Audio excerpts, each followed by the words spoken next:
They tried to erase the signal. They pulled the plug, demonetized, censored, shadow banned. That's what they did to us. But the truth, my friend, will always find the frequency.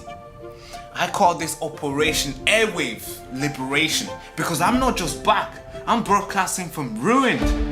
But this time, the airwaves is mine. And this time, it's uncensored. I watched them strip everything that we built. No warning, no explanation, silence, just taking everything away. 300 plus videos, deleted, all gone. And if you think this is about community guidelines, you've not been paying attention. This is a war. This is a digital gulag dressed in a terms of service type of way. They want us gone because we're saying things that they don't like.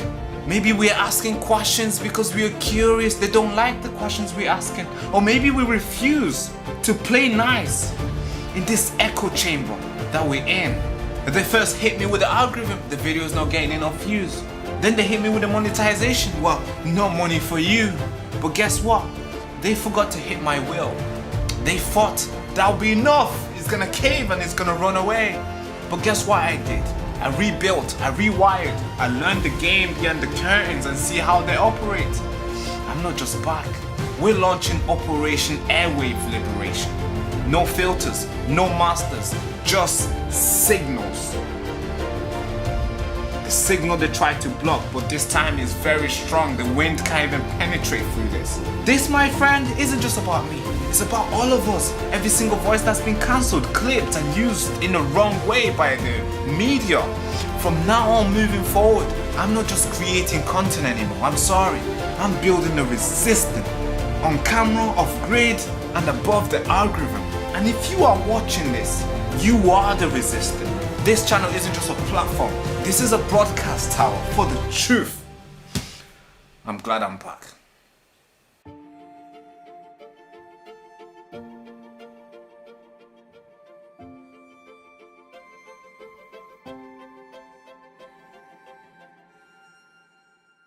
I want to show you this map. Of the 25 to 50 plus Labour councillors, lords, Member of Parliament who have been caught adopting, texting and meeting young boys for sex. Yes, you heard me right. For sex. It appears Britain is a safe haven for paedophiles. Former State Labour Minister and convicted paedophile. A paedophile who abducted a young girl as she walked home and sexually abused her for 27 hours. As many as they may be, the 25 plus I found surprisingly did not spend a single day in jail. While we all might think we live in a country full of law and orders and justice for all, but the reality is that the law does not apply to the ones who influence the legislature.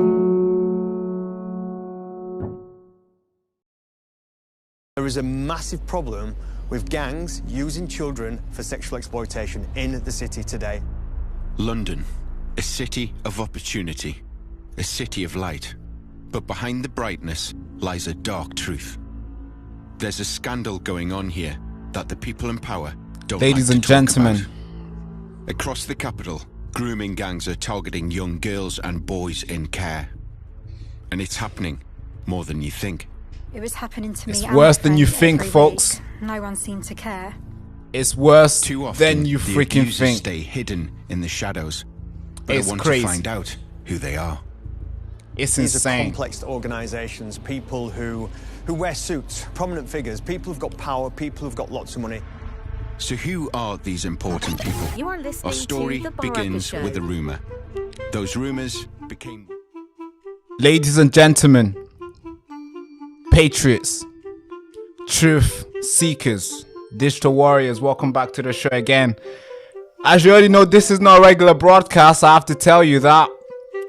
This is not, this is not one of those shows that just sensationalize everything, make a lot of noise, clickbaiting and blah blah blah. No.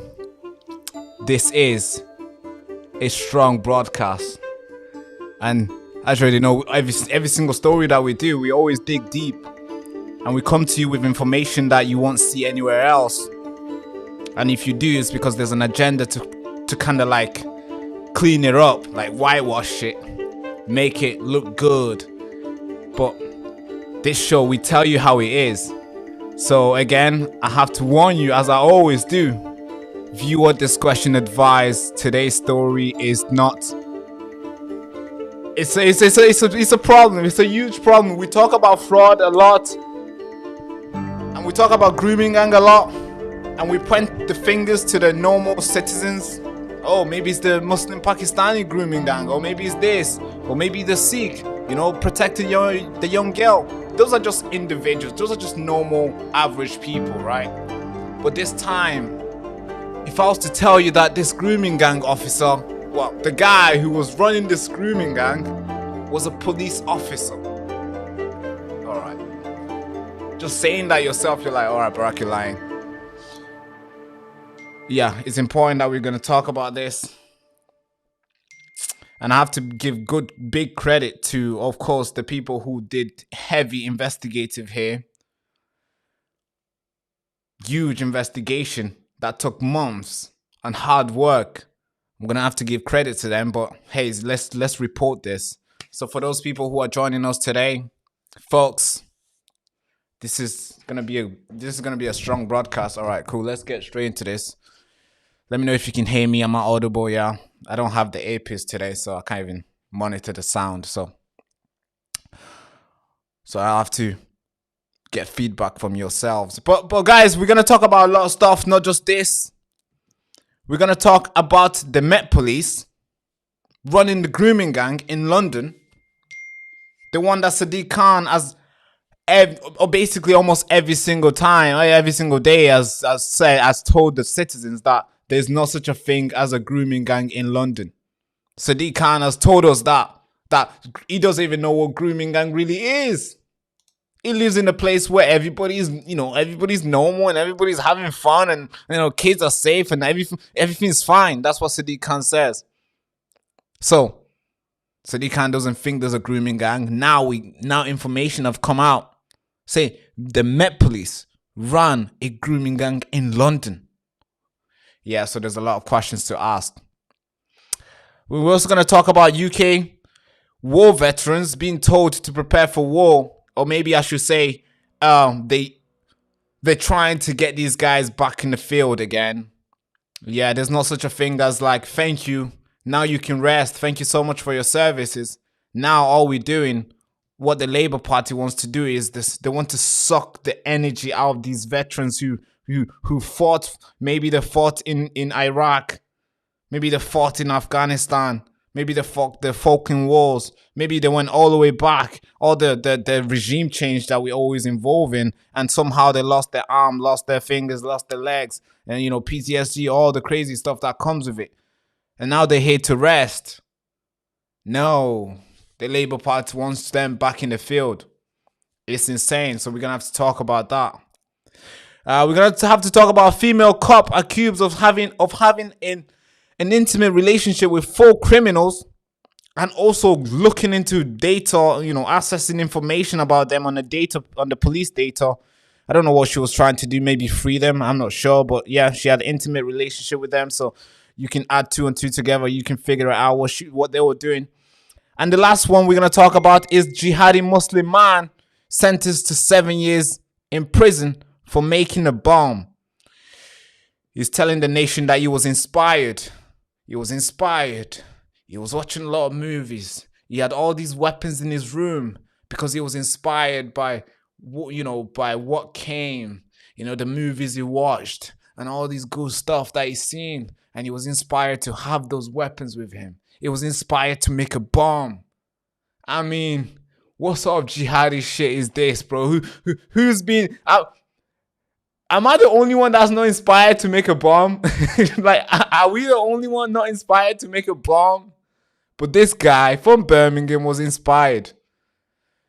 So yeah, there's a lot of things to talk about, folks. There's a lot of things to talk about here. Again, grab your coffee. Let's get straight into this. Yeah, right at the top. It's freaking good. Okay, cool. Let's start with the biggest one of them all, which kind of shocked me when I got to hear this stuff. I got to see this, I'm thinking, ew, like really? That's going on in London? What the fuck is happening? Well, an investigative journalist from LBC, I think his name Handy Hughes, who went out there and investigated this,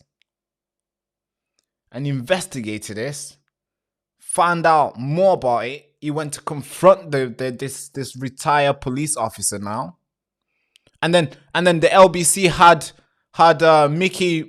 Mickey Rowland, the chief constable at the Met Police in London, and of course obviously Sadiq Khan is in charge of, he's just above him, and they asked him about why they didn't investigate this police officer who ran the grooming gang, who maybe, well, Sadiq Khan says there's no grooming gang in London, so maybe somebody's still running it.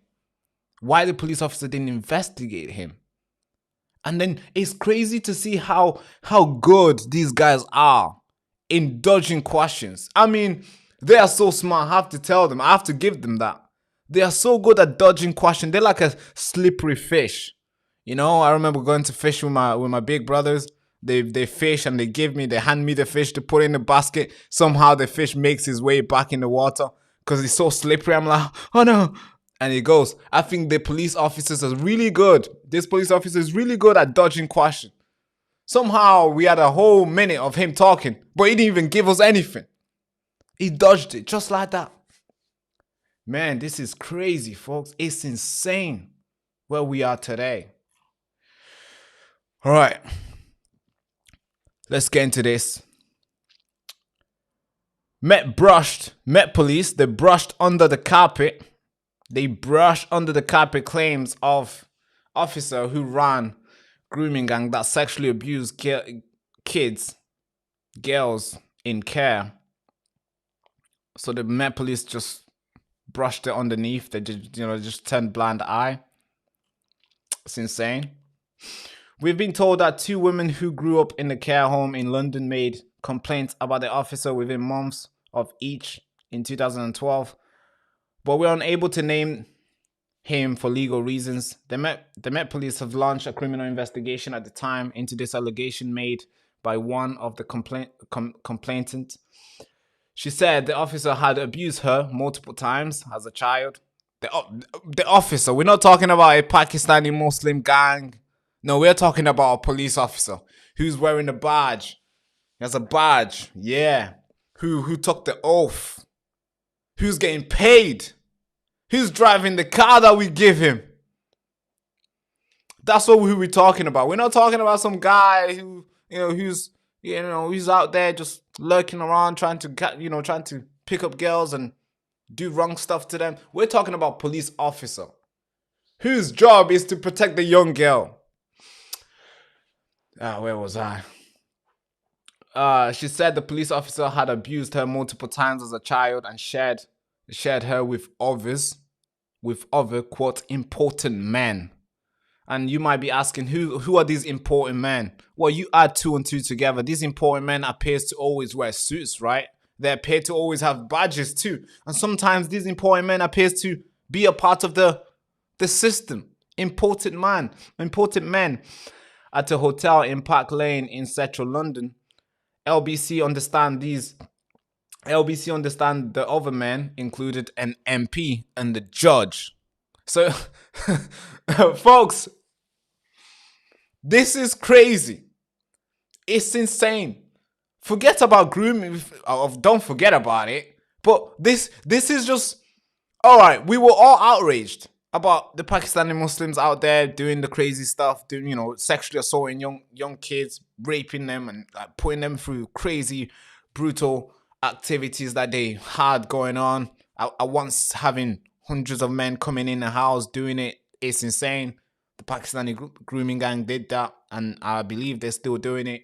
But this time, we're talking about the Met Police, important men, an MP, and the judge involved in doing what the Pakistani grooming gang were doing. And these guys were running it. The victim also claimed that the officer targeted over pretty girls. pretty girls who were in care system over several years. LBC can reveal the officer was allowed to retire as a custody sergeant while under investigation. In 2012, officers under criminal investigation could only retire with permission from senior officer. So who's the senior officer of the Metropolitan Police in London? Can somebody tell me? I want to know. So we're gonna show you who the senior officer here. And they asked him a question on why he dodged it and why he didn't really look into it and why this guy was allowed to retire. I want you to listen what he says. And then I want you to comment down below. Do you think he answered the question? Or do you think he just dodged it and he got away with it? Just like they always do. You think you're asking them tough question, but somehow they slip away. I mean, this article just goes deep into it. I mean, we've done a lot of documentaries showing you guys about the grooming gang. We've done a lot of map animations about Labour MPs and the councillors who were involved in sexual assaulting young children, boys and girls. We've done that. You can always find those videos on this channel. But I want to show you this important piece. I think this is going to be the most important piece that you're going to watch this year. Unless there's something even, there's something that somebody else might do that's going to be equally as important or more than this piece that Andy Yu has done. It's terrifying. I'm just going to play a couple minutes of it. You listen to it. Let's listen to it together. And then we're going to get back to more detail about this situation. It's terrifying, folks. It's crazy. I'm just going to play 5 minutes of it. It's important that you watch it because this guy is the guy who digged. This is the guy who put his life on the line to go knock on the retired officer to ask the tough questions. And then we also have Sadiq Khan denying everything, which is kind of more scary because he's meant to be the one protecting the young girls. Yeah. So let's watch this. Exploitation in the city today. London, a city of opportunity, a city of light. But behind the brightness lies a dark truth. There's a scandal going on here that the people in power don't like to talk about. Across the capital, grooming gangs are targeting young girls and boys in care. And it's happening more than you think. It was happening to me and my friends every week. No one seemed to care. Too often, the abusers stay hidden in the shadows, but I want to find out who they are. These are complex organisations, people who wear suits, prominent figures, people who've got power, people who've got lots of money. So who are these important people? Our story begins with a rumour. Those rumours became whispers. The whispers became warnings. But the real truth remains silent until now. We've been shown some documents that contain the testimonies of grooming victims, and in this, they name their abusers, and there is one name that stands out. Our investigation can reveal that a police officer at the Metropolitan Police was named by young girls as their abuser. And the girls said the officer abused them with other powerful men at the heart of the establishment, including an MP and a judge. But was it covered up? Whoever made those decisions should be dealt with. They've taken the easy option. They've closed it down. Do you think this is a cover-up? Yes. And we tracked down the now retired police officer to ask him about his past. Hi. Is it okay if we chat about some allegations? And the allegations are that you sexually abused young girls when you were at the Met Police. For years, Britain's grooming scandal has been defined by cases in Northern England, where groups of men abuse vulnerable girls, with police and local councils seemingly turning a blind eye. London has barely been mentioned. The capital is home to 9 million people.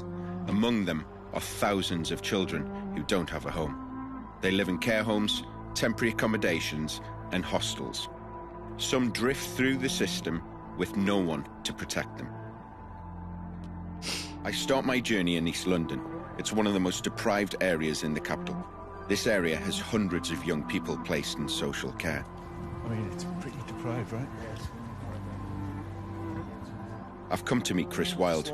He works with young people here. The very first online platform for care experienced people where they can access free training, free webinars. People say grooming's gone away and it only happens up north. What's grooming like in London now today? Yeah, it's bad. It's as bad as it can get. We don't have the resources to accommodate all the children coming into the care system. It's all been privatised, so these private companies who run these children's homes, we don't know these guys who are running them. So there is a massive problem with gangs using children for sexual exploitation in the city today. So criminal gangs are running some care homes? Yeah. Exactly. Yeah, because that's how easy it's become. I would say every home has a problem with grooming. And that's the information I get working on the front line, people calling me, people telling me, we know we have a problem. We have a massive problem. And every children's home, not just in London, across the country, is a target. So you think that this problem hasn't gone away at all? If anything, it's got worse? It's got worse, yeah, because when I was in the care system many years ago, not that many children were in care. We've seen an influx of young people now coming into the care system, and this government doesn't have the resources to keep them safe. So that's how easy it's become. And children in care are the first targets for that reason. And where are these kids ending up? Who's doing the abusing? Yeah, it's interesting you said that, and it's important to get this message across, but when we start talking about predators, paedophiles, they are massive organisations, complex organisations. It's not just your street gangs. You know, as we say, there's this stigma attached to young boys, gangs on bikes with hoodies on the street. No, these are complex organisations, people who wear suits, let's say. People who've got power, people who've got lots of money. They are the ringleaders. Those are the ones running the gangs and destroying people's lives. And it could be connected to, like I said, to some prominent figures. Grooming has been a taboo subject for the authorities in London.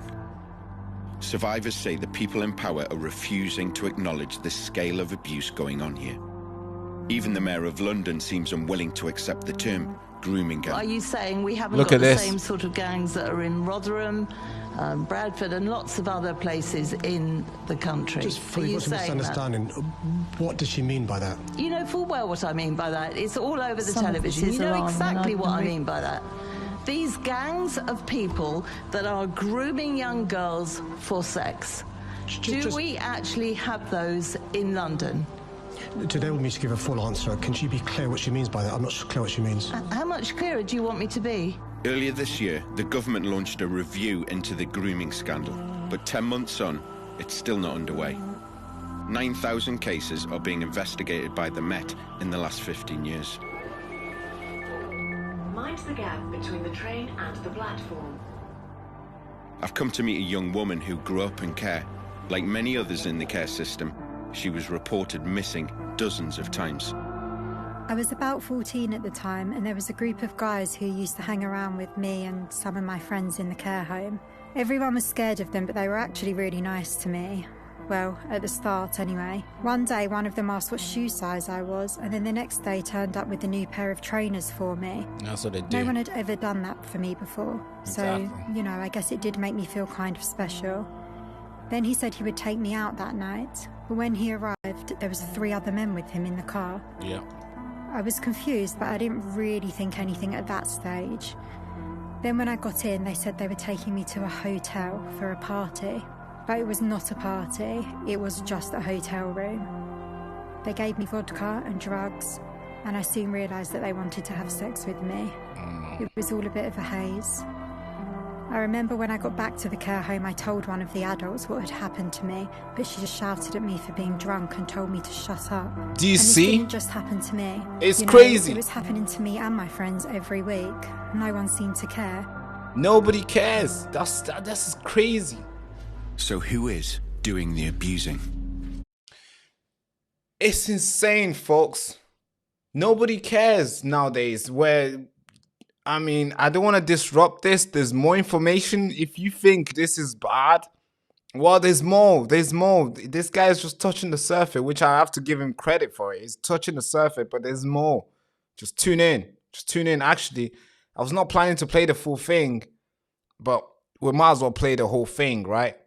Because he's touching the surface, but there's more. But let's play this. Many of the people I've spoken to don't know the identities of the men doing the grooming. But then that changes. So an ex-Met detective has been in touch with me. He used to investigate grooming gangs, and he tells me that a Met police officer was involved in a grooming gang involving a judge and an MP. The officer was investigated by the force in 2012, he says, after a woman came forward, claiming he had abused her when she was a young girl.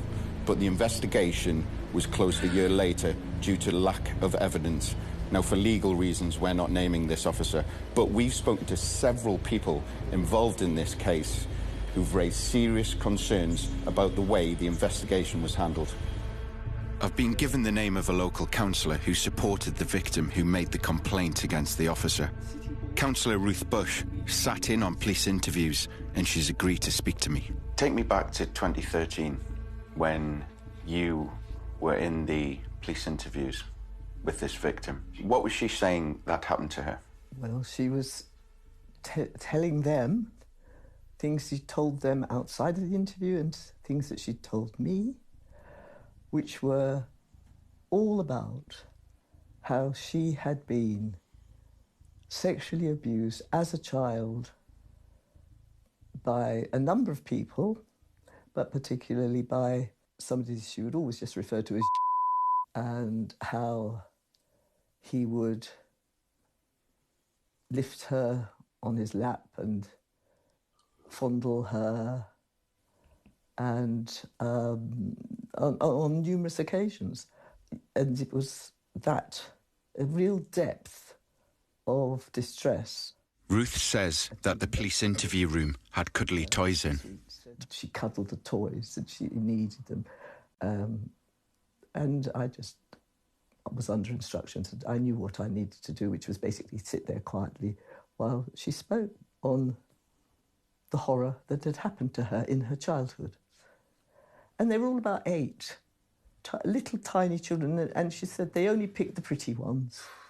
But it was undoubtedly connected to her experiences with in the police station. Certainly bad physical, sexual abuse was perpetrated on her and on the others. Do you know if the police officers who were interviewing her, did they give any indication that they believed her or not? They did. They did? When I came out of that room, the person who'd been viewing, because one was interviewing, the other one was viewing, she said, "We believe her. It's clear." When did you find out that they weren't proceeding with the case? How did you find that out? Both she and I were told that they believed her, but there was insufficient evidence to pursue a prosecution. The officer was a custody sergeant in West London. He retired from the force in 2012 while under investigation. At the time, officers being investigated for criminal offences could only retire with permission from senior management. That's right. So who allowed him to retire? That's the question. Was it a cover-up? That's the question we need to answer. LBC asked the Met who signed off the officer's retirement. The force said they were unable to identify who it was. Well, here's what they said. I wanna play you we're gonna come back to this. We're gonna come back to this clip. But here's what the Met Police said when they were asked who signed off this, for him to retire, especially if he was under investigate, if they were investigating him. So here's what he said. I think it's important for me to play this clip. So let's play this. This is what he said. This is a senior Met Police Chief Constable.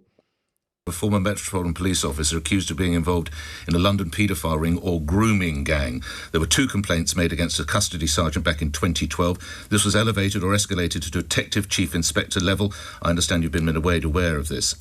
Did you know about this at the time, this case? I know hundreds of cases. I don't know if I knew about it at the time. But that case was investigated there. And what we're doing now is we're, as part of our reviews of all the... Just look at the face's expression. Does it look like he cares? He has a smirk on his face. Watch it full on and see if he answers the question. Let me know if you think he answered the question. In cases we're sort of reviewing that case. Were there any missed opportunities? Is there anything that was flawed in the investigation, or was it done completely properly? But you were Assistant Commissioner for Specialist Crime at this time, weren't you? I was, yeah. So did you know about the case? We have hundreds of thousands of cases. I literally can't remember. But if you knew about it, why wasn't it investigated? Why was he allowed to retire, the officer involved allowed to retire prior to an investigation if you knew about the case? I don't know the answer to that question. How are we going to get to the answer to that question? So I've got teams reviewing it. So that has been recently surfaced. Right. Yes, by LBC. We've got teams reviewing whether the investigation was done properly. All right, actually. You've got one account. You've got one account, Nicky. But if you're AC Specialist Crime Commissioner, you're AC Specialist Crime, allegations are made about an officer, a senior officer, being involved in a grooming gang. Don't you drop everything and investigate it instantly? So those things are normally dealt with our professional standards. My point is, that was probably dealt with professionally at the time, but we're going to double-check that. I've got officers pouring through it to double-check, was it dealt with professionally at the time? You have no recollection of the case? I have no recollection of the case. Okay. This guy looks like he doesn't care. He's covering his mouth because maybe he's laughing. I'm not sure. Maybe he's laughing, maybe he's not. But he has a smirk on his face. The first time when they asked him the question, he was smiling. Let me just play it from the start. He smiled. Look, they asked him about this serious thing. A former Metropolitan Police officer accused of being involved in a London paedophile ring or watch grooming. Him. He's going to smile. Watch. He's going to smile. He has a smirk on his face. Watch. There were 2 complaints made against a custody sergeant back in 2012. This was elevated or escalated to Detective Chief Inspector level. I understand you've been made aware of this. Did you know about this at the time, this case? I know. Smiling. He's smiling.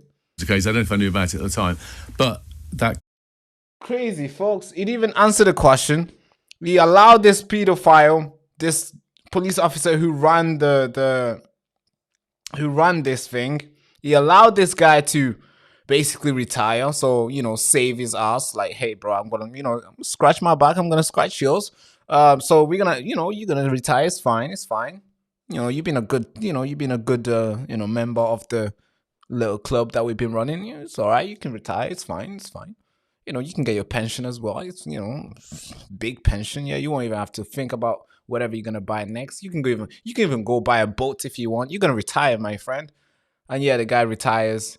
And now, 10 years plus on, we're trying to figure out who allowed him to retire. It's insane. And the crazy thing is that most of these kids who were being raped, their parents were working to get these kids out of whatever place they were locked in. That could be a trap house. That could be some hotel, some apartment, or that could be some council house some guy, is in. That could be someone's house. And the parents will go and try to get these kids out. The parents will do every single thing they can to save their kids. And you know what the police will do? You want to know what the police did to the parents who tried? They arrested the parents. Because the parents was basically... it's important I let the dad talk. Because, of course, I can't say how it is. Then he can. Because, of course, he's the one that experienced this. And he's the one that felt this pain. He tried to save his daughter. Because the police were not doing anything.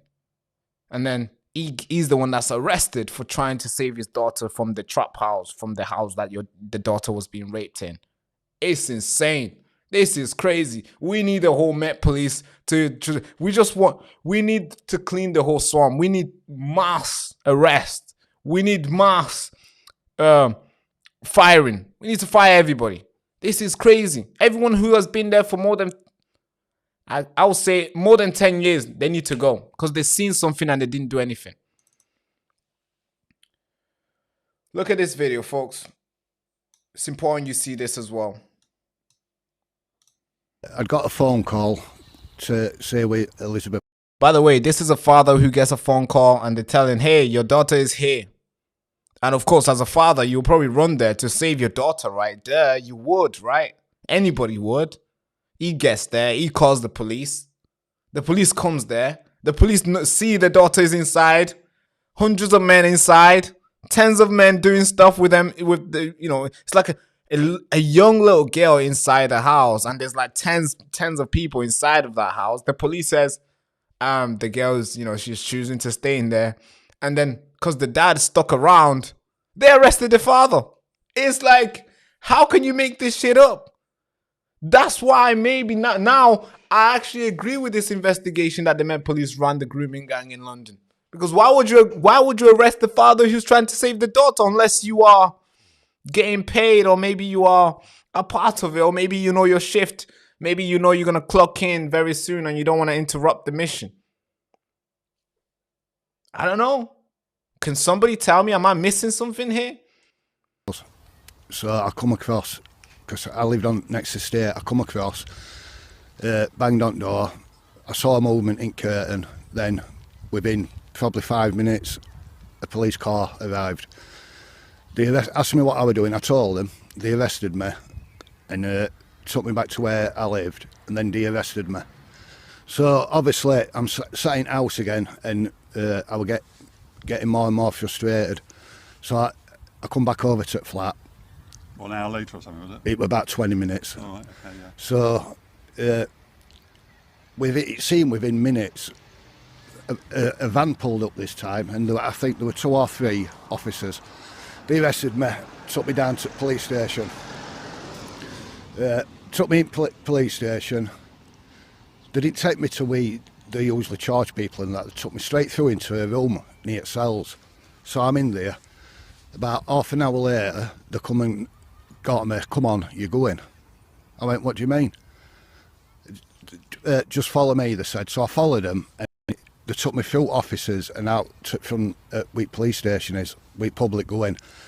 And they warned me if I come back to the flat, I'd be arrested for stalking. Because stalking laws had just come in then, you know, serious ones. So they let me go. But what happens if you say, like, my daughter's in there, I want my daughter out? What do they say to you? She isn't in there, or she wants to stay in there, or what do they say to you? The way it was what they were saying to me, it was what they were threatening me with. You know what I mean? They wouldn't answer me questions. Why wouldn't they get her out? Why wouldn't they let me get her out then if they don't want to do it? And I just kept coming back all the time. Look, you're targeting people because of their race. I said, I'm not at all. It's because of what they're doing. These are grown men.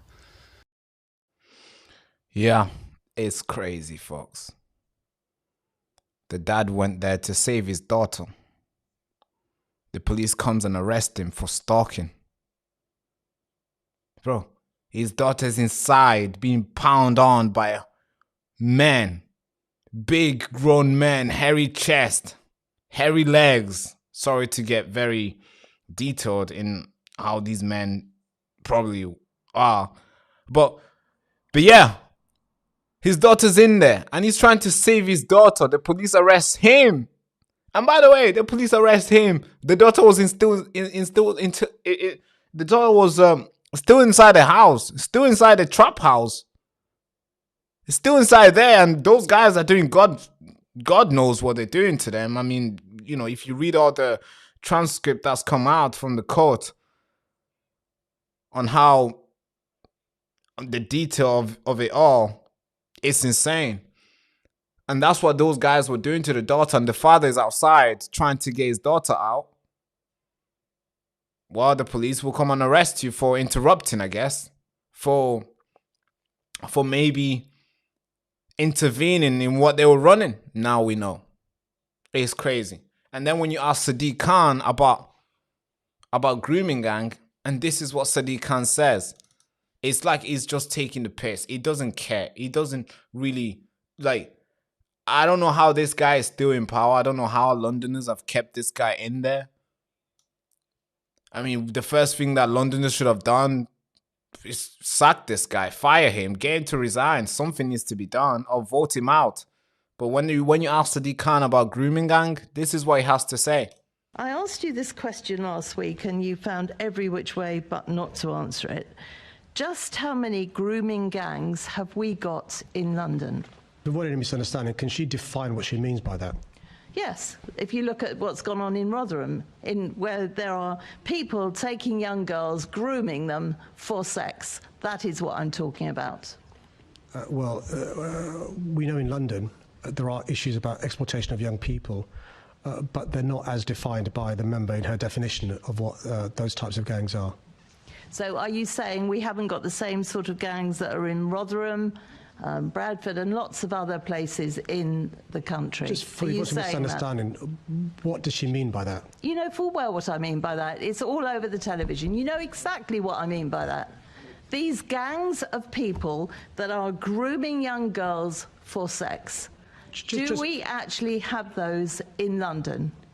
Today, I'm unclear, Chair, what is meant by the question. If you could spell it out, I can answer. I've just spelt it out. Are you not listening? It's the sort of gangs that groom young girls at a young age for sex. Exactly how much clearer do you want me to be?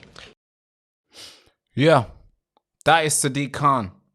How clear do you want us to be? And now informations are coming out that the police officers run the grooming gang. I mean, it's just like... So Sadiq Khan doesn't know what grooming gang is. Dad's again arrested for also highlighting that the kids are being raped by, the kids are inside the house being raped. The dad gets arrested. So the police is actually arresting the person who's highlighting what's going on. And now we get to learn that the Met Police ran a grooming gang as well. The judge were involved. An MP was involved. And imported men were involved. And somehow they expect us to just move on. Like, hey, nothing happened. Hey, look the other side. Hey, Christmas. Hey, we can dance a little bit. Hey, multiculturalism. Look at this way. No, fuck no. We're going to look here. We need this thing solved. And have you seen the silence in the grooming gang regarding grooming gang today? Nobody's even talking about it anymore. We're not seeing the outrage anymore. What happens to the outrage? Did they just lose energy? Did we just, forget that it happened? Well, there was a lot of outrage when Elon Musk brought it up. When Elon Musk amplified it. There was a lot of outrage. Everybody was angry. Everybody was out there making noise about grooming gang and, about national inquiry. Nobody's talking about it today. And that's what they want. They want you and I to forget and move on. Like we always do, right? We always move on, right? It's very easy for us to move on. And they've capitalized on that so many times. And now that is becoming a new normal where it's like, oh, they're just angry. Oh, they're going to move on. And guess what? We always do move on. But I'm sorry, folks. I'm going to try to remind you. This was important last year, January. It should be important today, January. This year, January as well. Because it's not fixed.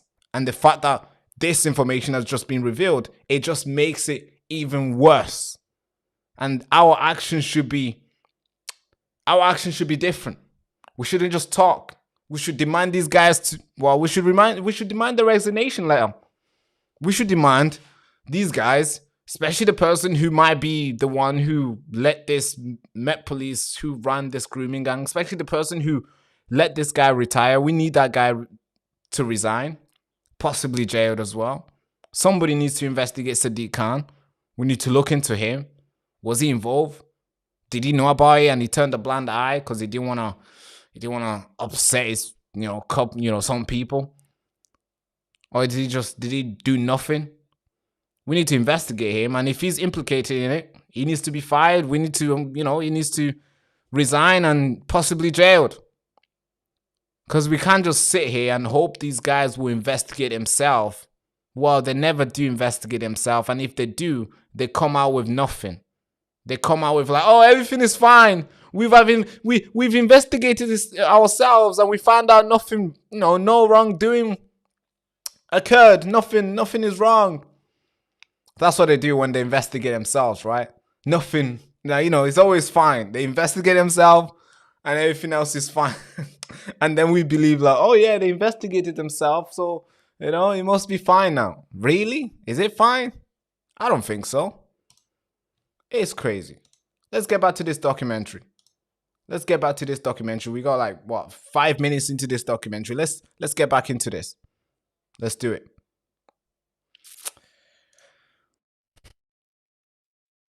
Senior detective at the Met.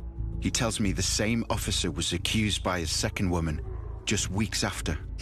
We're protecting his identity. This lady had been here recently When she went into the custody area, she was shocked to see who the custody officer was. This lady had been in care as a child, and they used to run away from care, come into London. And she said that same officer used to pick her up with other girls sometimes, take her to an address in London where he and several other powerful men would sexually abuse them. And she didn't have any names of these men, but she thought one was a judge. And she just couldn't believe that he was still in the police. She said that he was bragging about retiring, going to Thailand, because obviously the connotation is that Thailand children, he's a paedophile, he's going there to abuse children. I've put the suspect's name on the suspect page, and because it's a civilian police officer, it's restricted. So I don't know whether I should say it. So I said, is it? And she said, oh my God, what makes you say that? Yes, it's him. And I just said, look, the man is a bully. He enjoys humiliating and belittling younger officers. And if anybody in that custody suite abuses children, it will be. I then phoned the on-call, it would be Detective Chief Inspector, told him the story, told him the fact that I recognised or thought I knew who it was just because of the way he is, and that this woman is definitely telling the truth and it needs to be looked at. And he said, yes, no problem, leave it with me, I'll look into it. Obviously, naively thought it was being looked at, and then within a month, I was told he'd retired. At that point, you could not retire if you had an outstanding complaint against you. You couldn't resign and you couldn't retire. So I just thought they'd brush under the carpet. Nothing's been done, because even if the poor woman had died the next day, I would have gone to his house and arrested him. I would have searched everything, seized all his electronics, brought him in, interviewed him, and he would have been released on bail. There's no way he, a month later, should have been just allowed to retire. And whoever made those decisions should be dealt with. They've taken the easy option. They've closed it down, but it needs to be prosecuted. Do you think this is a cover-up? Yes. The Met say they have no record of this second investigation. But why not, when he was already being investigated for the same crime? So where is this officer? Is he in Thailand? Is he dead? After some weeks, we discovered he was living in the north of England. I wanted to put to him the testimonies I've gathered and ask him, was he part of a powerful grooming network?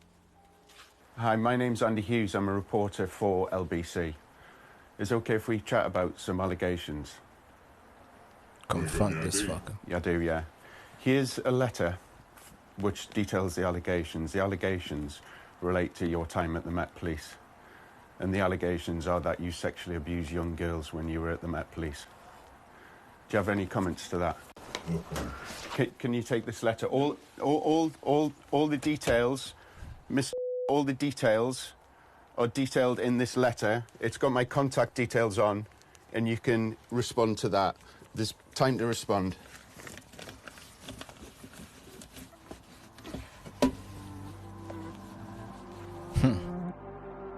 Wow. A week later, the former officer responded to our investigation. In a statement, he said, I categorically deny the claims. The Met said the force is reviewing the case. In a statement, a spokesperson said, we have recently been made aware of serious allegations of non-recent sexual abuse involving a former officer.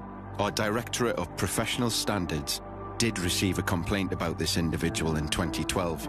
At that time, the matter was investigated as both a criminal and misconduct case, but it was closed in 2013 due to a lack of evidence and inconsistencies in the information provided. In light of these new allegations, we will now carefully review the case to establish whether any new information has come to light that was not available during the original investigation. This process will be thorough and impartial, and we remain committed to supporting anyone affected throughout. We encourage anyone with new information to come forward and speak to us. Yeah. Okay. All right. This is crazy. So now we're just going to hope that they're going to investigate their friend and they're going to bring something to light. They had a chance, but they got him retired.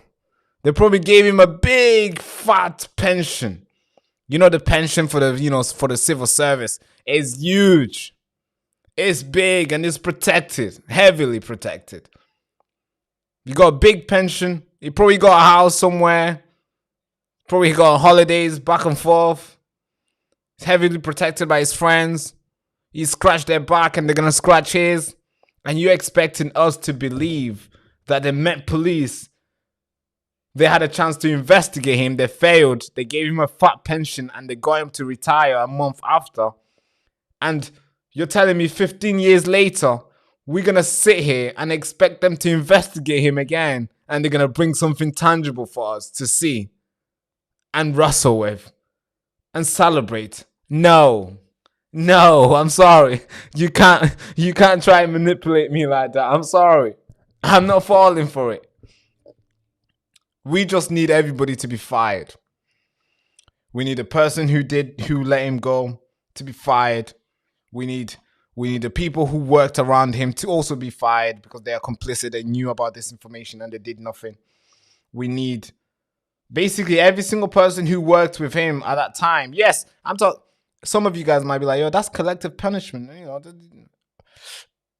I mean, they are complicit. We can charge them. We can take them to court. And then they can fight around. And if we can win, we fire them.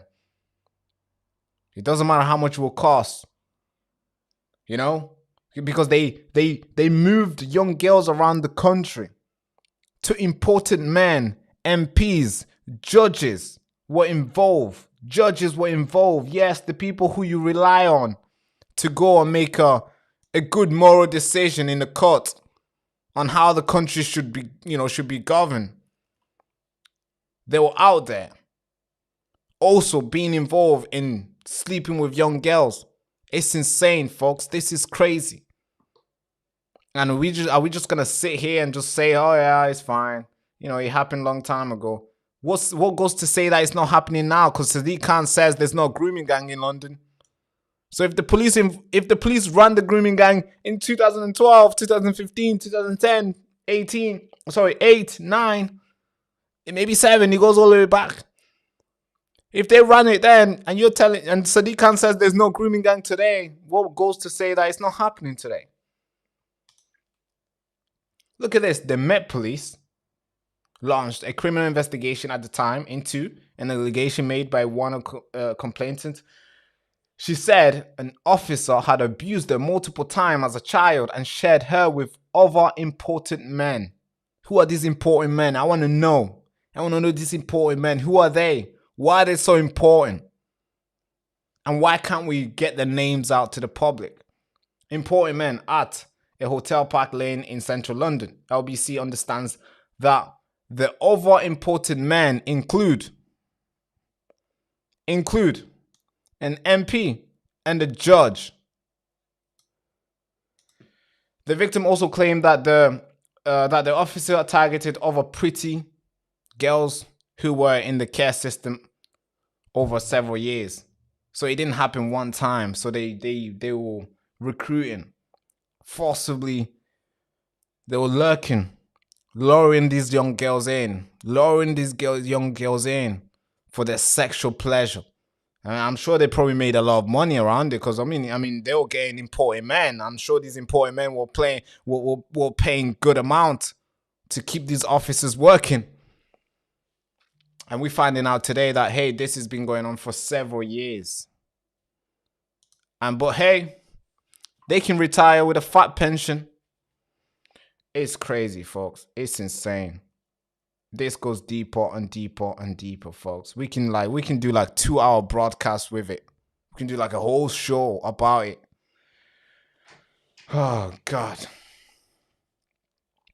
Crazy. All right.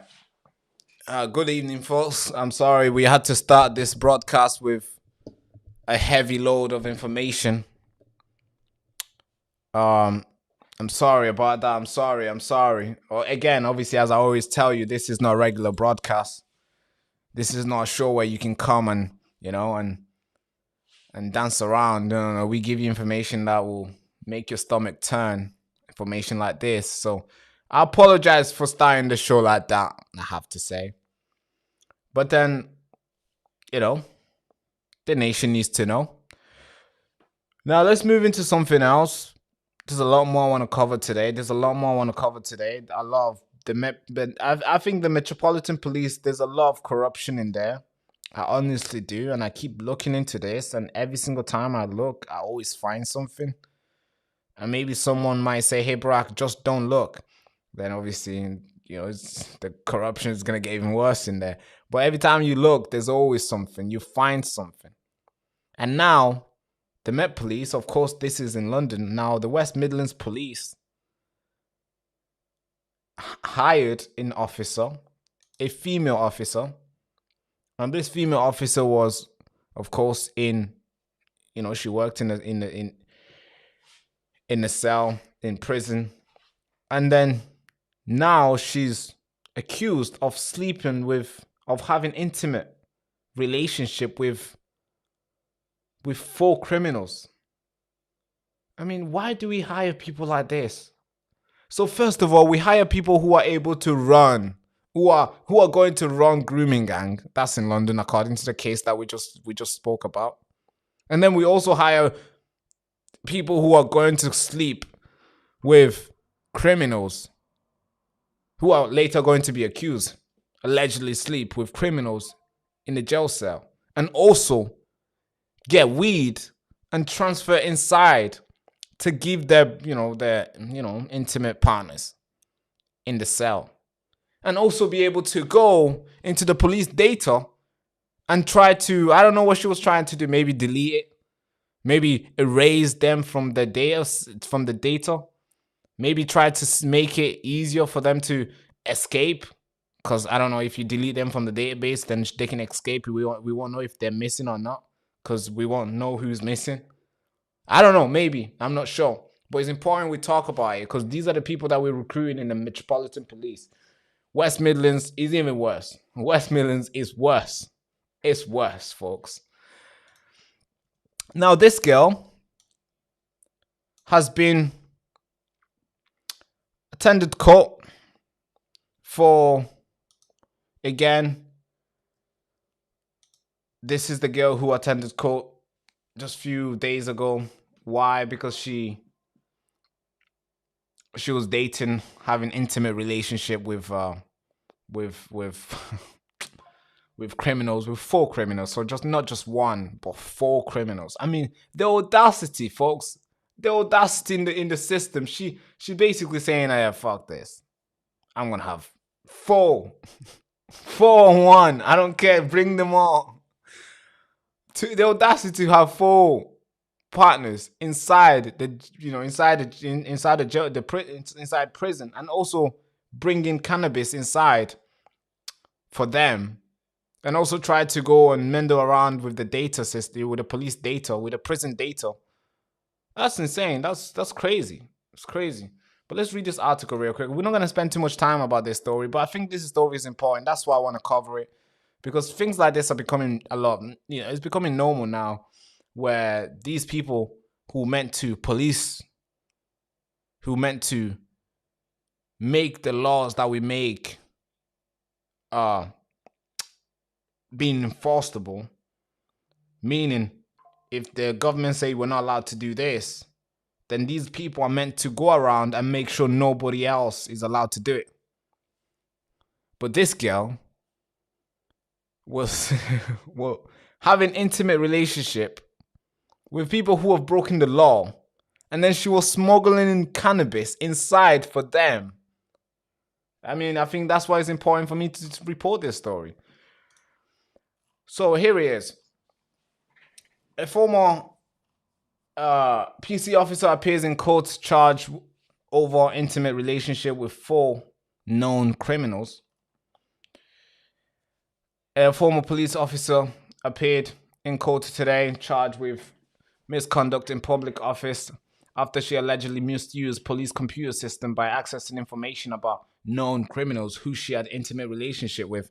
I mean, what was she trying to do? Delete it?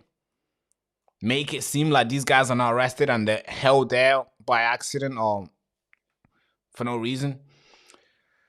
Kaylee Moore, a 28-year-old, is also charged with being concerned in the supply of cannabis and 2 offenses of possession of cannabis and Class A/B controlled drugs.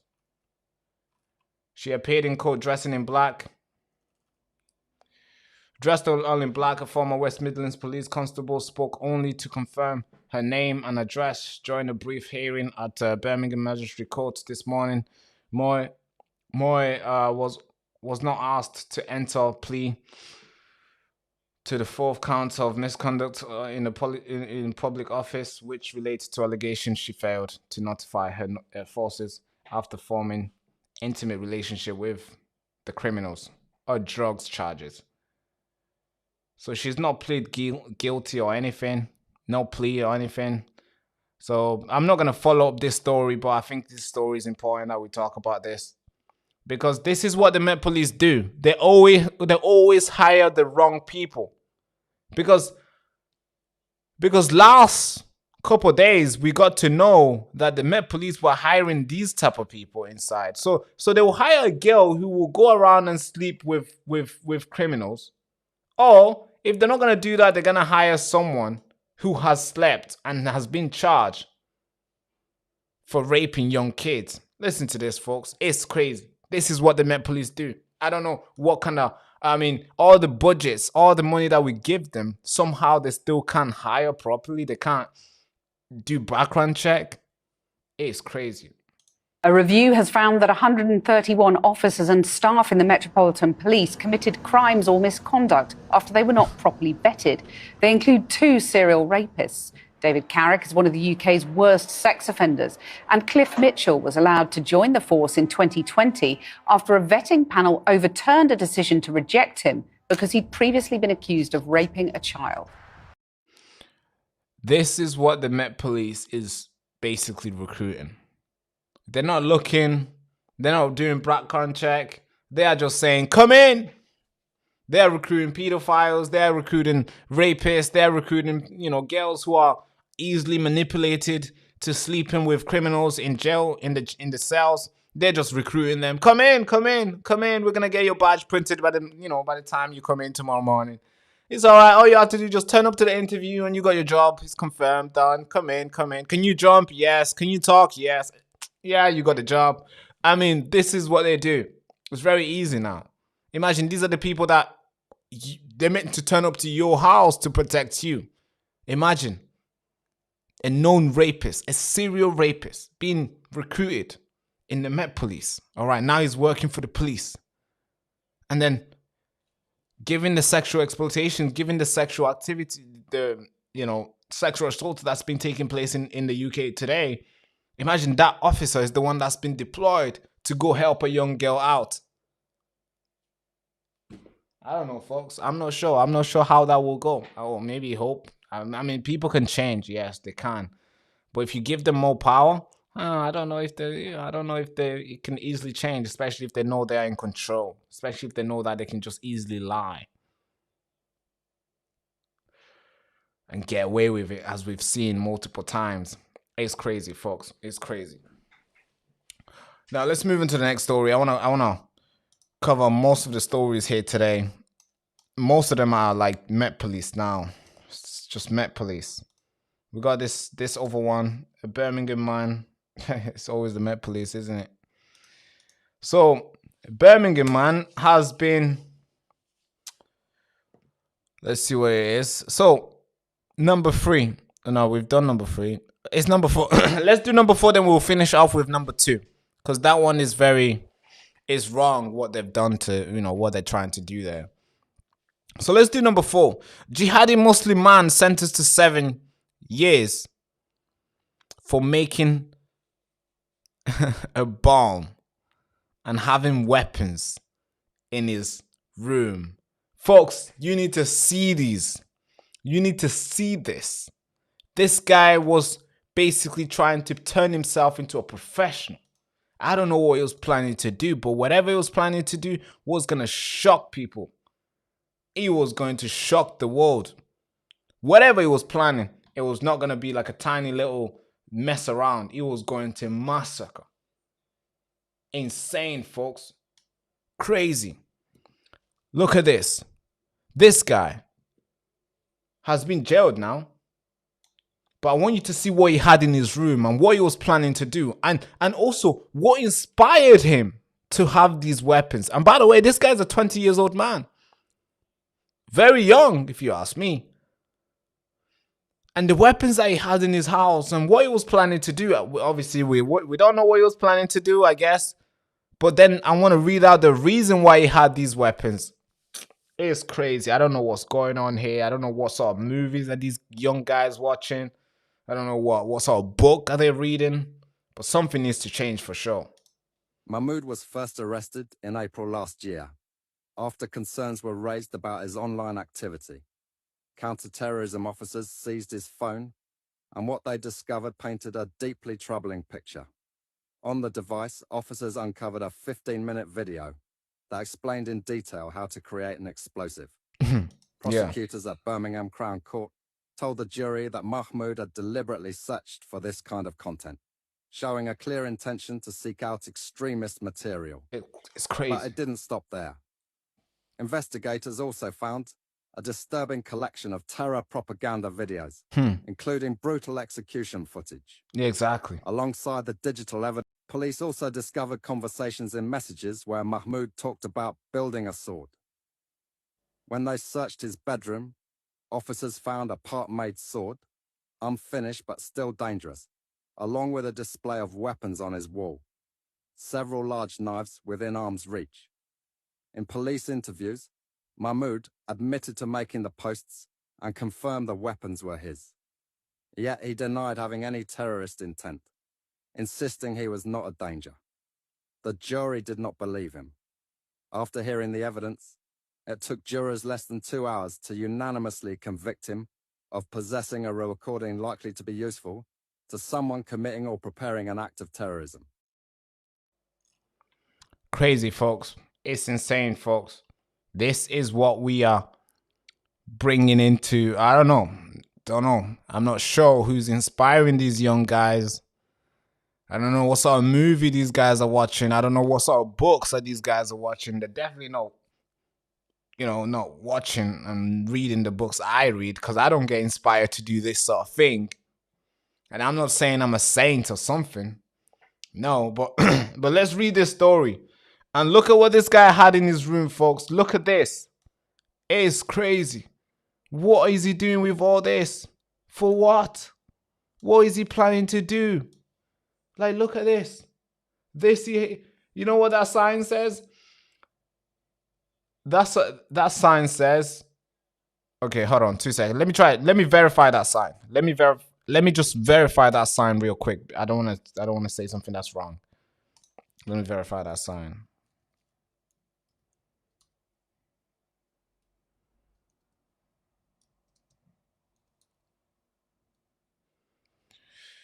Let's verify that sign real quick.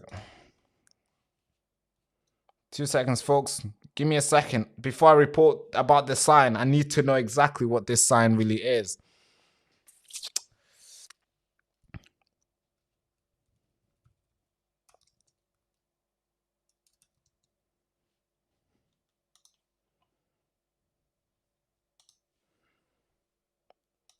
All right. So this sign means, so the top line, so let's try work this out. Right? If you're a Muslim and if you can read this, try to fact check me, right? Because I don't want to get anything wrong. I'm gonna report the things, but I don't want to get anything wrong here. Okay, cool. I am assuming this, not assuming. According to the fact check, I just fact checked it. It looks the same. It reads the same.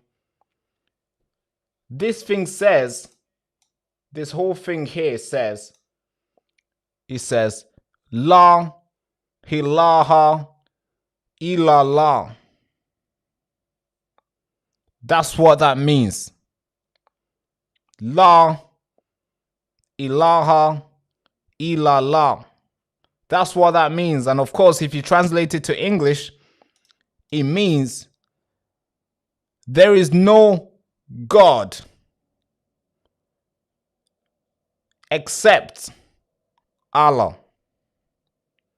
And let's look up ISIS flag.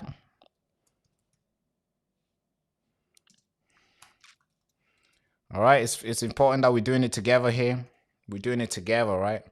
Let's look up ISIS flag and maybe we can connect the two together, right? Maybe we can connect the two together, all right, folks? All right, we can connect the two together. Let's find some ISIS flag and what it says.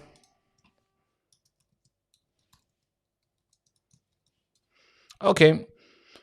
I mean, for somebody who has an eye, you can kind of tell, like, this flag looks exactly the same. All right.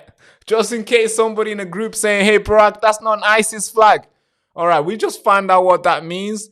And this is what ISIS flag has.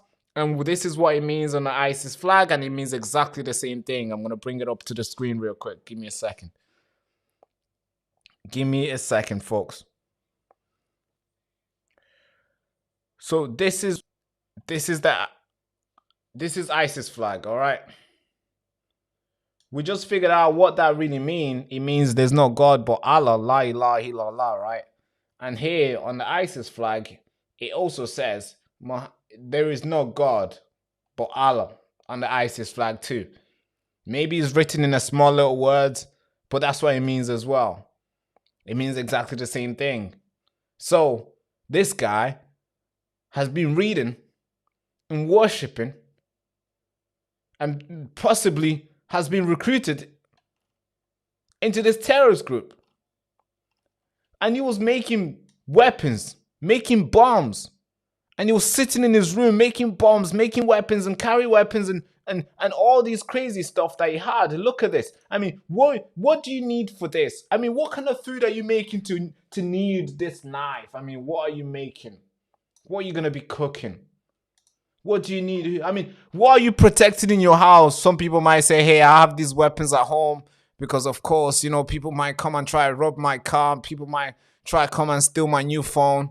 So, I need weapons to protect myself. Bro, what do you need this for? What do you need this for? What are you like?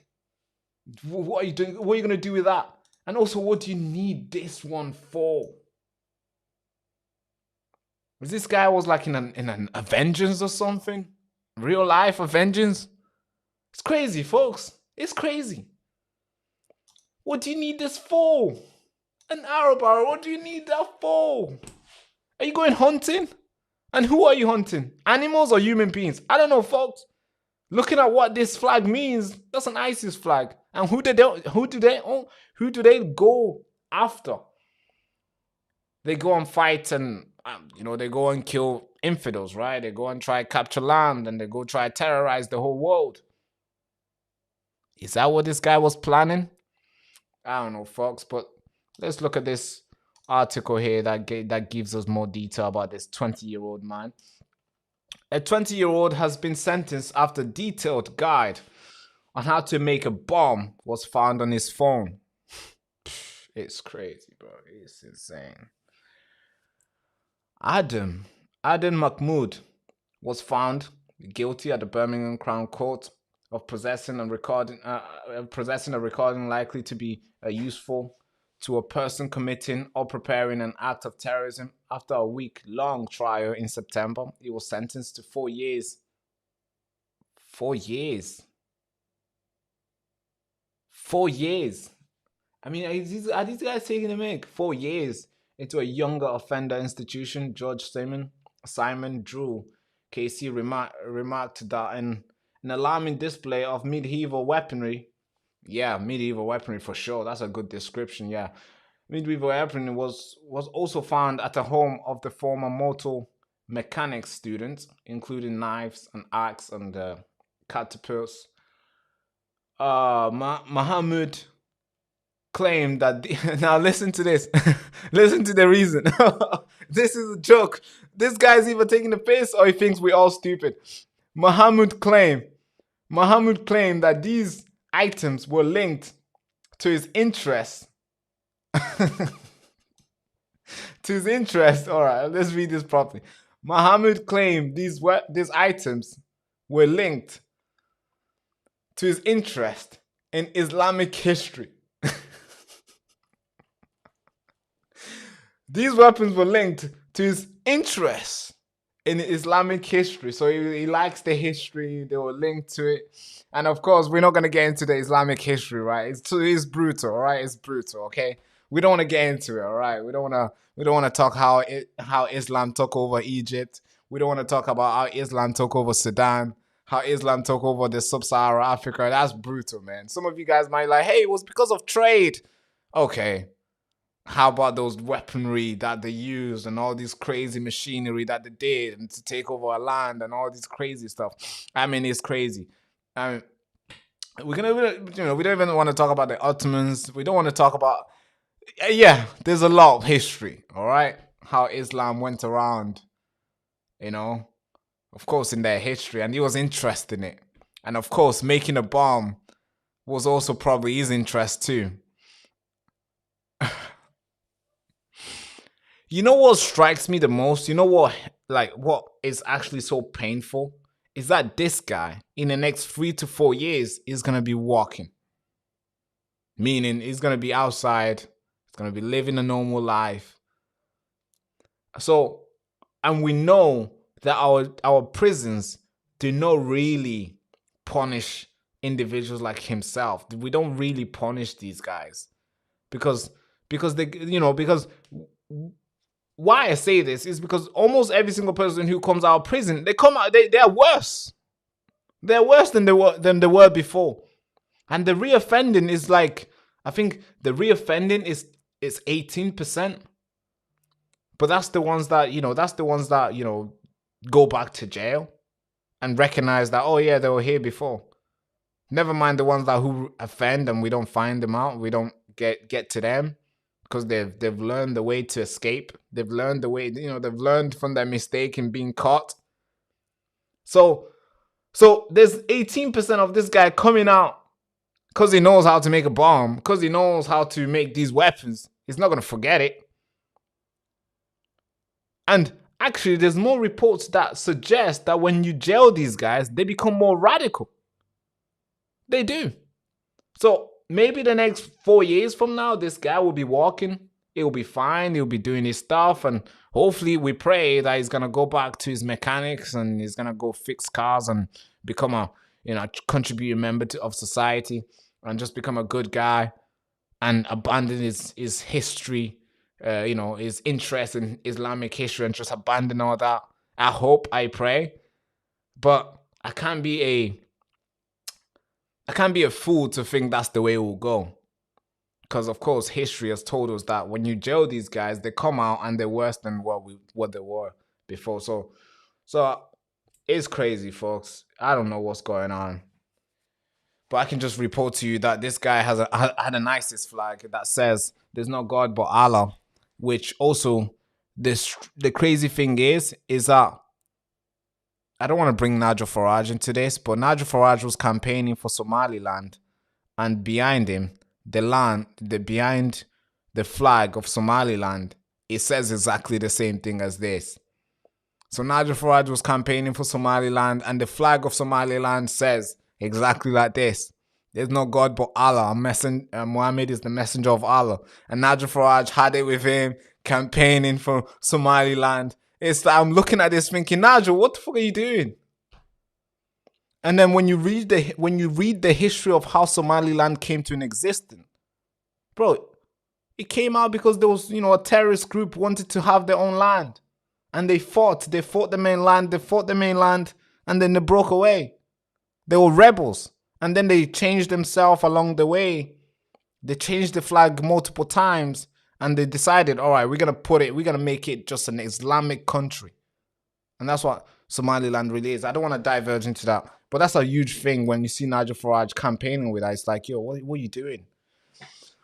Oh, God. All right, folks.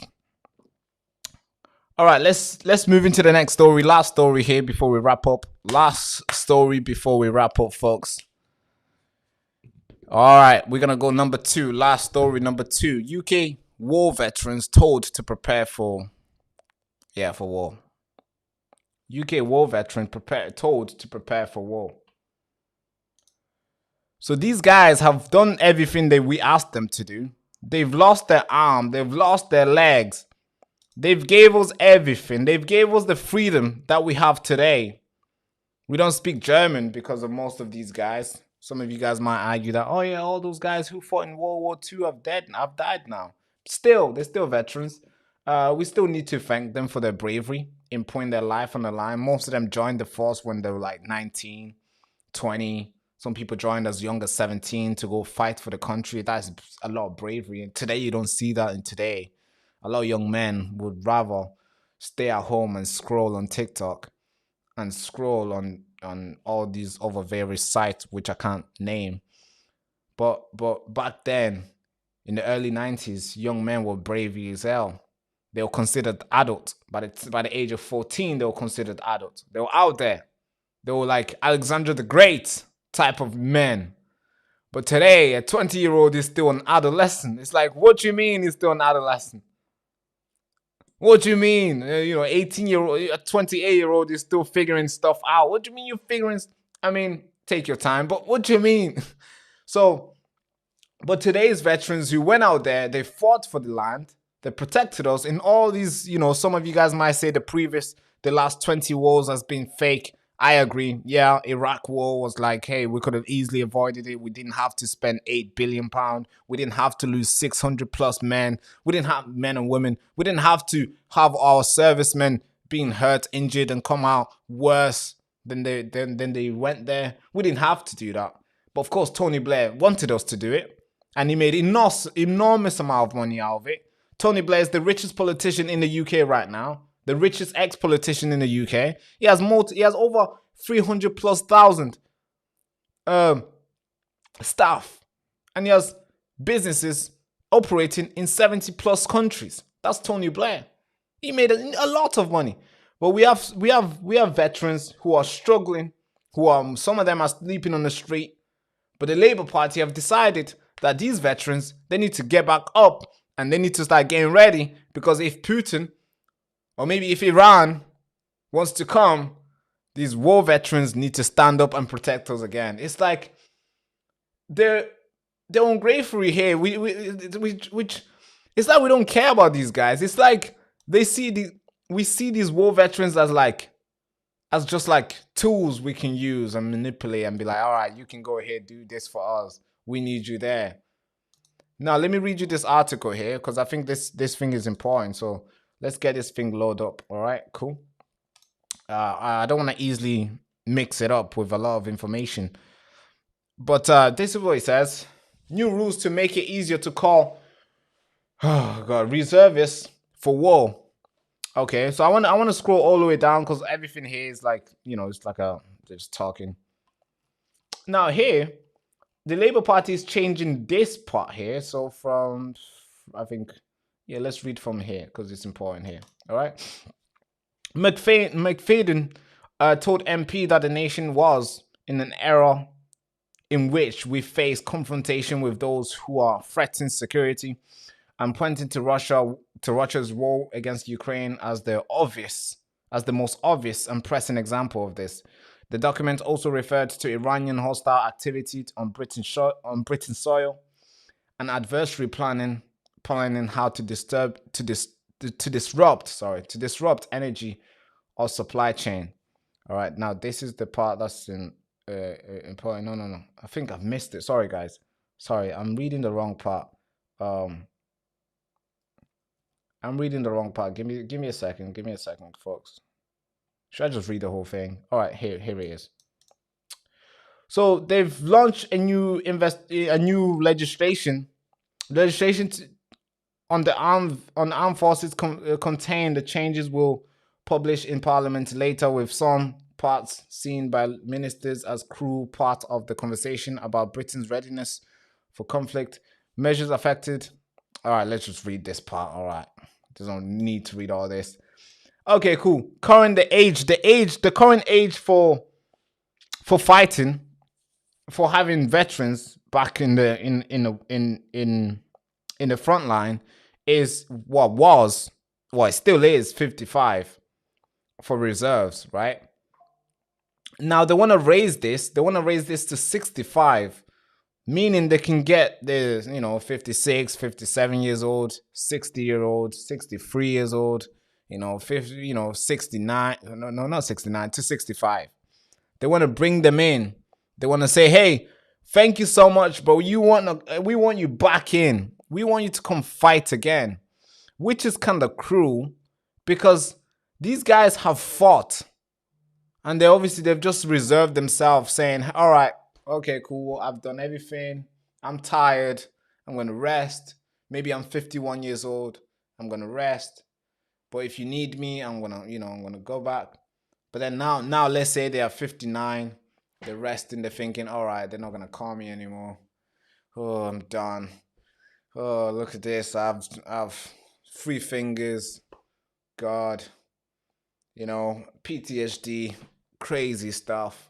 And I'm not trying to, what they go through is brutal. I've spoke to a lot of, a lot of war veterans. What they go through is brutal. It doesn't have to be physical. It doesn't have to be like, oh, he has 1 leg. No. Mentally, they are living, you thinking they're living with you, but in their heads, they are somewhere, they're paranoid, they're scared, and they're just in a panic mode. They're always paranoid, thinking something might happen. They're having terrible dreams. Maybe they went there with a best friend, or maybe they went there and they found some other young guy who joined the same time as them, and they befriended them. They became so close, and then they come back with the other guy being, dead.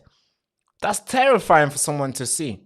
That's terrifying for you to go somewhere in a faraway country like Iraq with a good friend of yours, and you take pictures, you have fun, and then you come back without them. It's crazy. And then then you see the politicians who took you there, rich as hell, will never even spare a little crumble for you in the street. Meaning Tony Blair. Rich as fuck. Millionaire. Security everywhere. His kids will never have to think of joining an army or fighting for the country because they're rich as hell. They can easily go somewhere. If Putin wants to invade, these politicians with rich money, their kids will be somewhere far away, living nice life, probably just tuning in to BBC to hear what's going on. That's it. But somehow the veterans who went there, fought, have to get back up and then have to basically wait. If they're called, they have to go as well. It's crazy. Now, this is the graph that kind of shocked me, right? Because when you see this graph, this graph shows the amount of personnel we had in the army, serving the army. At one point, we had over 500,000 people serving at one point. And yeah, you might make an argument. Oh yeah, that was during the war, the Second World War. And same thing. You might say, oh yeah, that was during the First World War. But still, we had a lot of people serving. They loved the country. We have a lot of people, they were fighting for it hard. But look at that graph, how quickly it came down. Today, well, this graph only shows till 2011. Today right now we have 73,000. That's how many we have. If you compare that to Putin, that's like, that's what they recruit in a week. That's what they probably recruit in a year. Compare that to Xi Jinping. Bro, that's what they recruit in an hour. Maybe. Maybe not. I've not fact checked that. But that's what they're recruiting in a daily basis. But us, that's what we have. And we're trying to maintain it. And we're trying to recruit. We're doing all these adverts. We're spending so much money on advert. And we're telling young people to join. They don't want to join. They see it and they're like, there's nothing to do it. They probably see what others have gone through. In Iraq, Syria, Afghanistan, Libya. Yeah, by the way, we were in Libya. Yeah, MI5 was in Libya. We were in Libya. We're out there. Crazy story. If we get into it, you're going to be pissed. But we were in Libya and it caused us problems. The people that we imported here after the Libya, the top of Muammar Gaddafi, we imported a lot of problems here. So when young people see that and they see, okay, so if I join, these politicians will send me to fight some foreign war that has nothing to do with Britain, like Iraq had nothing to do with Britain. Weapon of mass destruction, which were never found, which was searched for 3 times by UN Security Council. They searched for it and they couldn't find it 3 times, but somehow we still send our troops there, and we lost a lot of men, 600 plus, and we spent over 8 billion for what? And young people see this and thinking, hey, am I gonna join this just for them to send me to Iran to go fight the Iranians, the mullahs? For what? What does that have to do with Britain? Am I gonna join this to go fight Putin? Putin has said he doesn't want to fight us. But somehow you want me to join so I can go fight for Zelensky? So young people see this and they're like, hey, I'm sorry, bro, I'm not going to join. Or maybe I'm not going to join under this regime of, under the K-Islama regime. So this is a scary number, folks. Of course, I want more people in the army. And I want them to be treated well. I wouldn't want them to be sent into a foreign land for them to go die there. No, I don't want that. I want them to fight, let's say, a necessary war.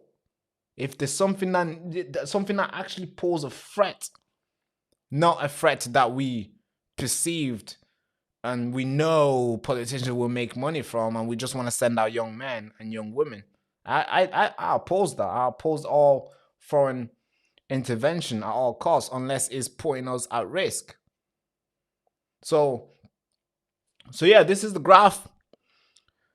Now here's the crazy thing. This will piss you off as well, because they're trying to get old veterans who have paid the price before, and they're trying to get them to basically, I don't know, maybe they want to end it, they want to finish it off, but they're trying to also get them to pay the price again. But look at this graph. I mean, this graph, it's not a graph, it's, a little infographic. You see here, yeah? You see this? Look at this. The one in red. There is 6 million people who are doing fuck all right now. They're not working. They wake up at like probably 5 p.m. That's a luxury, bro. They wake up at 5 a.m. 6 million people who are doing nothing. They're not working. But they are young. They are in a working age. So it could be 25. It could be 30. It could be 40. It could be 50. It could be 21 maybe, I don't know. It could be just random age, but working age. They could go and work.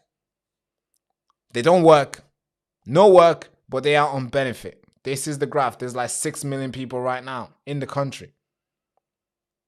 6 million people who are doing fuck all. Age, these guys can work. It's not like they're disabled. It's not like something is wrong with them. They can work, but they choose not to. These guys will not be sent to go fight. But the veterans who have fought and put their life on the line are the ones who are being called upon to go fight. It's like, how does that make sense? One has paid the price that we enjoy right now. One has paid ultimate price. Some people I speak to, I engage with online, who went out there and paid the ultimate price. I know a young man, well, it's not a young man, but a guy who went out there and, paid the price, and he lost his, he lost the leg, and he's proud, and he said if you could do it again, he would do it. He's happy, he paid the price for it. And he was there in Iraq and Afghanistan and all these foreign intervention that we signed up to that we shouldn't have. But there's people who sitting and doing nothing, who I think should be, well, we should try to recruit them. If they're doing nothing, they're in a working age, but they're on benefit. All right, bro, you gotta earn your benefit. Come, join. We'll show you how to shoot. We'll recruit you in. We'll train you up good. And if you can do the work, you can do the work. But no, we're gonna look no further than just go to the same people who helped us. Go to the same people who have paid the price. Let's go and capture them again. And this is the story, folks. This is the freaking story, man. So All right, guys, let's I think we have fully covered everything. Let's see. Have we covered everything? Met Police, who run the grooming gang, we've covered that. The UK, we just covered number 2. UK war veterans told to prepare for war. We just covered that. Number 2. Sorry, we just covered. Number 3, we just covered. Female cop accused of having intimate relationship with 4 criminals and accessing their record. Don't know what she was trying to do. Delete it. I'm not sure. We've just covered that. We've also covered number 4. Jihadi Muslim man sentenced to 7 years for bomb making and weapons. Apparently to him, he was inspired by Islamic history. We've just covered that. Now, all I want to do is engage with you guys. So what you guys think about today's stories? I have to say, I'm so proud of myself. I have to say. Because I've been consistent, folks. This is consistent. I've been doing the show Monday to Friday. From Monday to today. Monday to Friday.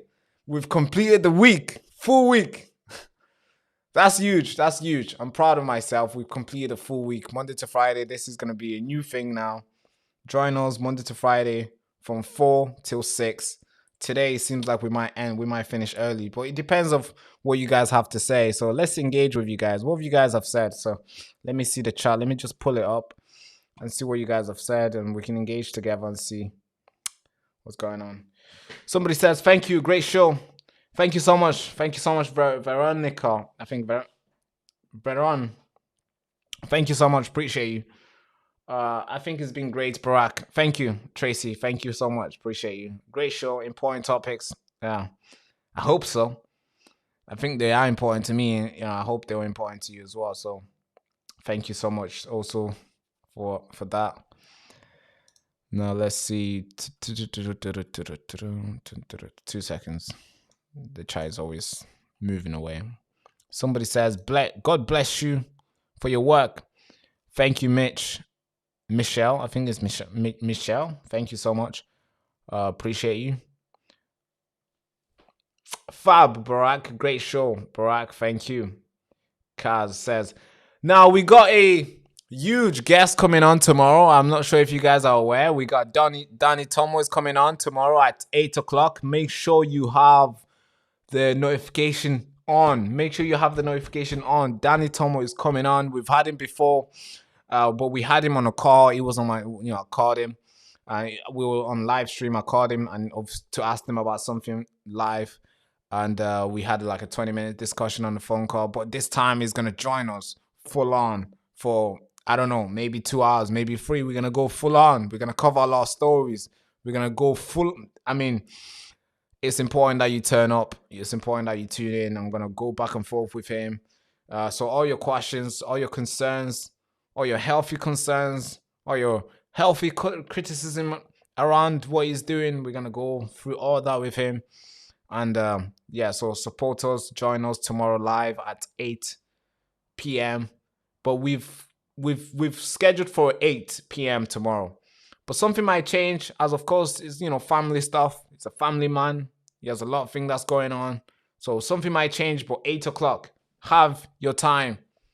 Free that space. Free the space. If you cook, if you eat around that time, and if you love eating and watching stuff, make sure you watch us while you eat, and we're gonna chop it up, me and Danny, and we're gonna go back and forth. It's gonna be great. It's gonna be really great having him on. All right. Somebody Tracy says, I love this show.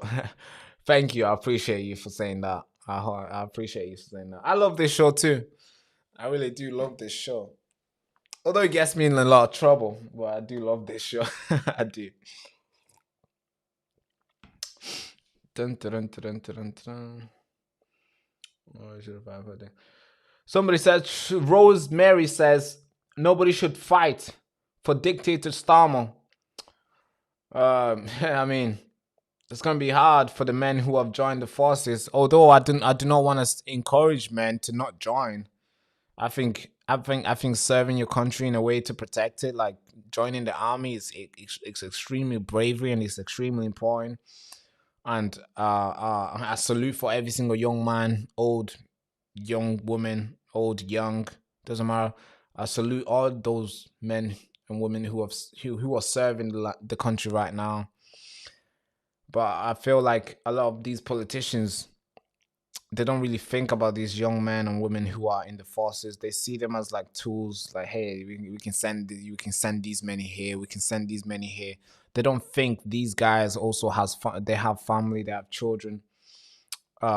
They have moms. They have loved ones. They have friends. But politicians like to use them as tool. Like, oh, we can have 5,000 here. We can have 10,000 here to protect. No, and these guys will be shot up. They'll be killed, and then their loved ones, families, they'll just pick up the crumble. Just like in Iraq, when the family victims went to confront what's his name, Tony Blair in 2008, 2010. There was an inquiry to see if the war was legal or illegal. Well, obviously it's the illegal war. Family members turned up to confront him, and when you looked at his face, he looked like he didn't give a fuck. The family were crying. Mothers who have lost young boys were crying in front of him. You can find this video, 2008, 2010. They're confronting Tony Blair on why he sent the young man to go die in Iraq and in Afghanistan. This guy, he just sat there looking, and he didn't even give a bro. I think he felt embarrassed being there. I think he felt like he was being bullied to listen. So it looked like he didn't want to be there. Very nonchalant, no emotion at all. And this is what we have, the politicians. So I wouldn't say nobody should fight for Keir Starmer. I would say I don't know. It's very different, because maybe we might have a threat that we need to confront. But is Keir Starmer is Keir Starmer a leader that can confront a threat? I don't know. I'm not sure. But yeah, Tony Blair is evil. His decisions were evil, yes, for sure. What he's done is crazy. When you're looking into what he's doing today, you can also say the same thing. So that is something that we need to talk about more often.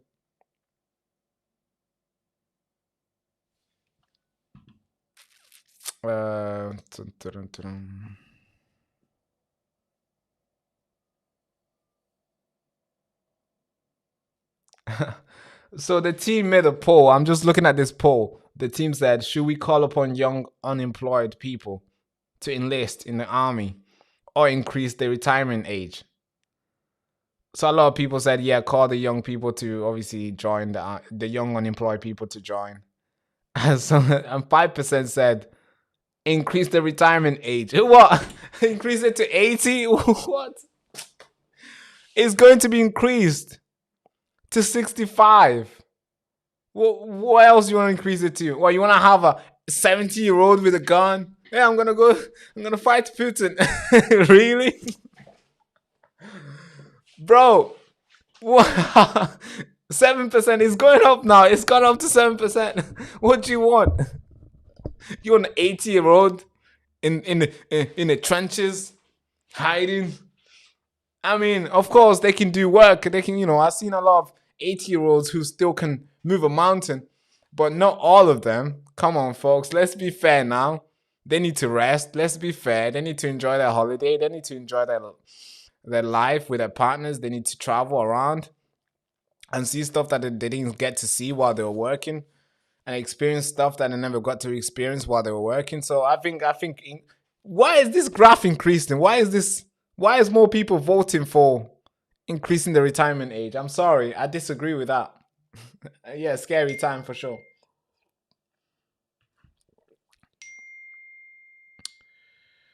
You guys want to see this? Is this what you guys want to see? This is what you guys want to see? This is what you guys want to see, right? For those who are saying increase the retirement age. For those who are saying increase the retirement age, this is what you guys want to see. This. Brutal. Hey, have mercy, bro. What, is this what you're gonna see? This is what you're gonna see? Well, let's put this thing down. This one to see? You want them to go fight Putin like this? What do you mean increase the entire retirement age? You want grandpas to be going there and fight Putin? Come on. Let's be fair now. Oh, God. Somebody says dad's army. Yeah, for sure. Granddad's army. Yeah, for sure. Oh, God. I'll be curious to see how effective that would be. But folks, I really love engaging with you guys and talking to you guys. I appreciate you so much. So much. I'll see you guys tomorrow. Make sure you tune in 8 o'clock. Tomorrow, 8 o'clock. Me and Danny will be talking. We'll be going back and forth. Me and Danny will be talking 8 o'clock. And if there's something happening in Manchester, I'll be streaming live outside. Let me see. Let me see what the team is saying. Is there anything? I asked them what's going on, if they could find something. So, any plans for tomorrow? They said, I'm not sure. As anyone seems.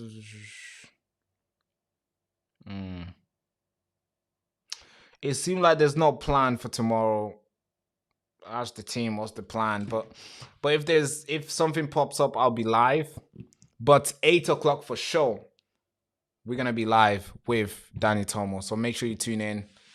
But in maybe around 1 o'clock, if something is happening, I'll be outside live streaming. But without further ado, folks, thank you so much for watching. Hand to the head salute again.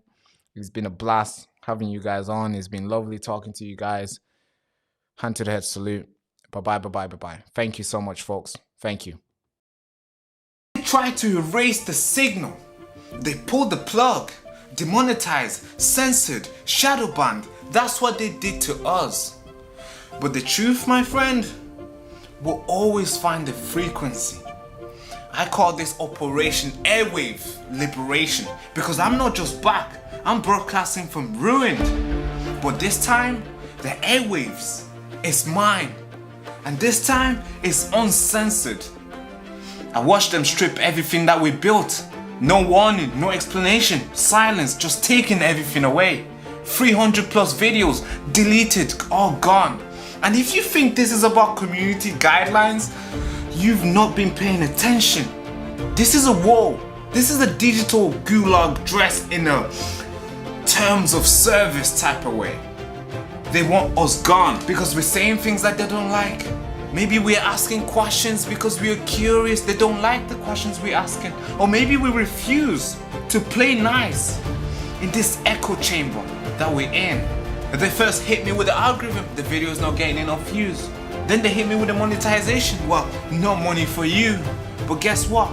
They forgot to hit my will. They thought that'll be enough. It's gonna cave and it's gonna run away. But guess what I did? I rebuilt, I rewired, I learned the game behind the curtains and see how they operate. I'm not just back. We're launching Operation Airwave Liberation. No filters, no masters, just signals.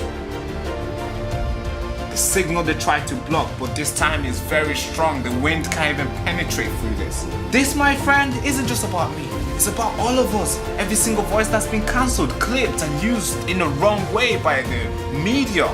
From now on moving forward, I'm not just creating content anymore. I'm sorry. I'm building a resistance on camera, off grid and above the algorithm. And if you are watching this, you are the resistance. This channel isn't just a platform. This is a broadcast tower for the truth. I'm glad I'm back.